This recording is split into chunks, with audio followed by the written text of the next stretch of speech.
When Dad's gone, we'll go check.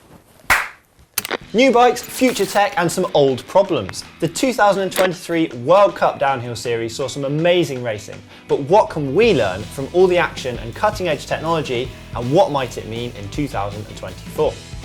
I'm Will from MBUK and I'm here with Tech Editor-in-Chief and former Downhill World Cup racer Rob Weaver. We're going to talk about the amazing new intense downhill bike, the unmasking of the Specialized Prototype, and a gorgeous new downhill bike from Yeti. So stick around for those, you won't want to miss them.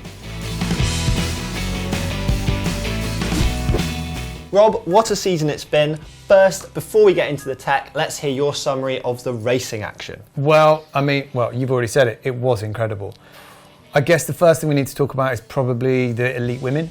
So Valley Hall had already wrapped up the overall title in snowshoe. So that third place? Yeah, the penultimate round. So the pressure was off, yet she comes out of Mount St. Anne and absolutely dominates. Wins by 13 seconds, which in this day and age is unheard of, right? Yeah. She comes across as someone who just loves riding her bike. You take the pressure off and she's like, oh good, I can go fast now. It's like amazing. Exactly, and second place, Nina Hoffman. So she has battled all year, and her final run in the finals was incredible to watch. She properly toughed it out, even getting a front flat on that last jump. Yeah. Crosses the line and manages to hold on to second overall. And that was after fully coming off the bike in the rock garden. I know, absolutely amazing. And we need to mention Maureen Cabarrou, who's come back from some horrific injuries. Come back and obviously, proven everyone that she still has the pace to win. She wins in Leger, she goes on to win in snowshoe. She had a massive crash in Mount St. Anne, unfortunately, but she's clearly back on pace, which is amazing. Yeah, until that crash, she was sitting second in the overall. Exactly, so there was a lot to fight for and she pushed right to the very end. And then of course the men's. It was great to see that title fight all the way to the last round. Lewick managed to he didn't take the win there, but he took the overall with a third place at Mount St. Anne, which was amazing. And then it was Jackson who really just rose up and just under all that pressure of a home race and managed to win by a big margin, again, like Valley. Not quite as big, but big enough. And then obviously he's the only elite male to have won 2 rounds this year, which has been incredible. It's been amazing for the fans to watch. Yeah, so an 8-round series has been 7 winners. Exactly, and this weekend just gone, first time for Ethan Craik to be up on the podium in second place. Clearly shows he's got so much potential, riding really well, and potentially we could see him on a different team next year. And another young gun who's been smashing it, our snowshoe winner, Oshino Callahan. Exactly, right, so former world champ, comes down in snowshoe, amazes everyone, but I think anyone that's seen him ride or knows him at all kind of knew it was coming, right? It's sort of one of those things where he's had those injuries holding him back for a little bit, and when everything came together, he was finally on top. Followed by fellow countryman Ronan Dunn in second place. Yeah. So first time for Ireland to have a winner, but a 1-2 as well. Yeah, incredible stuff. Absolutely incredible. And no, that's it, yeah. That's it. Sorry. Nice. He was like, I want to keep going. So what did we learn from watching the pits like tech-hungry hawks awaiting a delicious meal of juicy, unreleased innovations? Well, firstly, Intense's prototype downhill frame, which was codenamed the HP6279, is now set to go into full production and become the latest incarnation of Intense's super strong lineage of M1 downhill bikes. What do you think of that? Well, I'm glad they changed the name to M1. It was quite long before, yeah. Yeah, first and foremost, I'm happy about that. So some of the most famous, amazing riders of all time have ridden the M1. So it's cool to see Intense kind of bringing it back, and this bike looks cool. And now we're on what they dubbed the 6-link setup, right? Yeah, we know that it has horse-link suspension. Yeah, high pivot with an idler. It's got this amazing CNC backbone that's going to be the centre of the frame with the tubes welded to it. So it's aluminium, not carbon. What else do we know about it? So the suspension system, well, as we said, is a 6-link design. So they've got the high pivot design, which in theory means that it's going to have a more rearward axle path, which will be better on square edge hits and stuff like that. And with that many links, they're able to really control the leverage rate. So they can, in theory, get exactly what they want out of it and be able to isolate certain things like, braking forces and pedaling forces and stuff like that. And it clearly works because that bike's seen some great results already, even though it's not in production yet. Exactly. So first and foremost, we need to talk about Dakota Norton. Yes. So he's already been a consistent podium contender on the last few rounds. Stepped it up, hasn't he? Yeah, third at Snowshoe, second in Ludenviel, sixth Mats Nan. He won the US Open with his teammate Joe Breeden in fourth, I think. Yeah, that's right. Seth Sherlock, their younger rider, has been consistently chipping away and getting up there as well. Sadly, Aaron Gwynn is out injured, but he is in the commentary booth, which for us fans is amazing. It's been great. Getting that trackside team manager's eye view of the situation is incredible. Exactly. So, yeah, for us it's great, but to see that bike performing as well as it is clearly shows that, like you said, intents are onto something, which is cool. And talking about the new M1 and its high pivot leads us in nicely to talking about the next takeaway from the 2023 season. Are high pivots here to stay? How high is too high? Is everyone going to adopt them, or are they going to die out? Lots of questions there. So firstly, explain to the viewer what a high pivot is compared to a regular pivot. Nice segue, by the way. Thanks. So a high pivot just means you're placing the main pivot higher up the seat tube, essentially. I mean, it may not look like a regular seat tube on a downhill bike, but that's kind of where you're doing it, right? But ultimately what you're doing is creating a more rearward axle path, which is better for handling square edge hits, or in theory it should be anyway. So the bike should stay calmer and be able to carry more speed on tracks like Snowshoe, Mats Nan, where it's very, very, very rocky. Okay, so that theory stands up. So why isn't everyone using it? Like, there are a lot of riders, a lot of teams using it, but then you've got Specialized, who seem to have a more forward axle path, and that's one of the most successful bikes of the year. Well, I think the thing is here is you can make it work for you, but equally the other bike designs also work really well as well. Some of the high pivot designs are potentially going to have some drawbacks. Things like your effective chainstay growing can potentially throw the rider's balance off because the back end is basically getting longer, and so how you weight the bike can change. Arguably you could say they're more complex, but I think Nico Mullally was really good in demonstrating when he started up his framework company, where he tested it all out. So he built that high pivot, or that sort of mid-high pivot bike, and he rode that a lot, and he did back-to-back stuff with basically a more regular, lower 4-bar linkage bike, and he stuck with the regular bike, right? Just because he felt like it gave him more when he was pumping, doing all those sorts of things, and he was able to inject speed in a different way, and it wasn't really holding him back in the rough stuff. So similarly, we spoke about Santa Cruz testing one as well a while back, and they're on their 8th iteration of the V10. They've stuck with our virtual pivot system, and it seems that's the way they're going, so it clearly works for them. I guess it depends what you like and then how you can work around any compromises and make any advantages of that design work for you. So we're seeing quite a wide split in downhill bikes between high pivot and non-high pivot, and neither one is especially coming out on top. Exactly. I think the takeaway really is that it kind of doesn't matter whether you've got one or not. All the bikes at the minute are clearly competitive, or the ones at the point end anyway. So it's great to see Bernard up there on that prototype pivot, but likewise, the YT that's kind of been around for a while, it's still obviously capable of winning.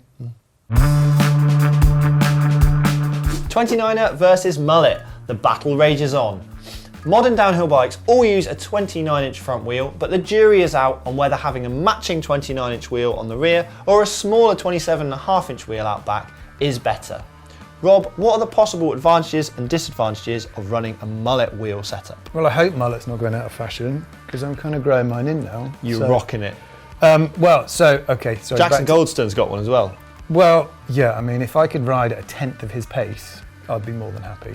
Okay, in terms of advantages of a mixed wheel size bike or a Mullet setup, basically a bit more bump clearance. People will say that they can tip the bike into the corners faster. For me personally, the jury's still out on that, if I'm totally honest. But then you've got the 29er, which I mean, on a course like Snowshoe, which is very rocky, mellow in comparison to some of the other rounds, the 29er in theory should be able to roll over those nasty bumps a bit easier, and they clearly worked well, with both the elite races being won by with a 29er bike, right? They still clearly work. I mean, I know everyone kind of figured that you just went to a mixed wheel size. Luke Bruni was very vocal in his opinion around 29-inch wheels and what he kind of thinks of them.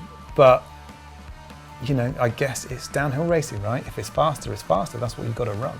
And those guys, you know, they've been running it all year and had a lot of success. So I guess the point is, let's not count them out just yet. Flat out or out with the flat. Even the fastest riders can be stopped by something as simple as having no air in their tyres. But why is this so? Rob, there's clearly a problem with punctures still. Despite advanced tyre tech and riders having access to inserts, punctures were still wrecking some riders' chances of a good overall finish, as they sweated and slid down the mountain, dragging their deflated tyres behind them. Danny Hart's a good example. He had a great semi-final at the last round at Mont Saint Anne, and he started 6th for the final, but a flat stopped him in his tracks. So why do you think, after we put man on the moon, we've got amazing carbon frames, future suspension tech, why are we still struggling to keep the air in the tyres? Rocks are still really hard, I think is part of the problem. Didn't get any softer for 2023? No, they haven't changed the compound. So once they maybe work on that, maybe we'll wait for Warner Brothers to bring out some new rocks, and maybe that will be less of an issue. Acme rocks. Possibly. In all seriousness though, I'm not totally sure. You know, some people will insist on riding carbon rims. Potentially they're not as compliant, as forgiving, and so when the tyre does get completely compressed and smashed against that rim, it's pinching. That's a possible reason. I'm not totally sure who's running carbon or not. Potentially tyres just aren't tough enough, or riders are reluctant to run inserts. So we know that some riders run inserts and some don't, and weight is the enemy, isn't it? So a heavier compound, heavier casing tyre or an insert is going to be a weight penalty when you accelerate, when you're braking, and when you try and turn the bike. So that's going to work against you to a certain extent, isn't it? I'd say it's marginal though, and at the end of the day, if you've got air in your tyres and you can finish the race, that's kind of all that matters, right? If you're getting a flat every single race run, you're never going to be in it to win it. Enduro riders can rule at downhill. Richie Rude returned to downhill after a decade hiatus. This late finish to the downhill season this year meant that Rude was able to wrap up his 3rd Enduro World Cup Series win and then head to Snowshoe and Mont Saint Anne for some downhill fun, some will call it fun, World Cup racing with no risk to his EDR championship. And Richie was riding a seriously awesome machine. Well, let's not forget Gloria Scarzi in the women's event, who's also an incredible enduro racer, riding for the Canyon Pirelli team. So she was kicking ass as well. I digressed. The Yeti downhill bike. Yeti downhill bike, turquoise.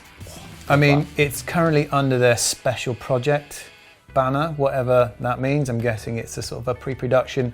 We don't know whether it's actually going to get sold. But it looks very finished and shiny and sleek, doesn't it? I mean, it looks really cool.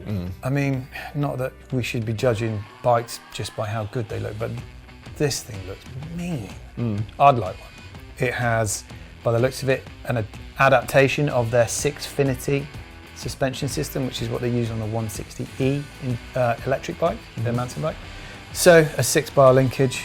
Similar to the Afton bikes and similar to the Commensal. Yeah, sort of with a high pivot. But with a high pivot. Yeah, and an idler.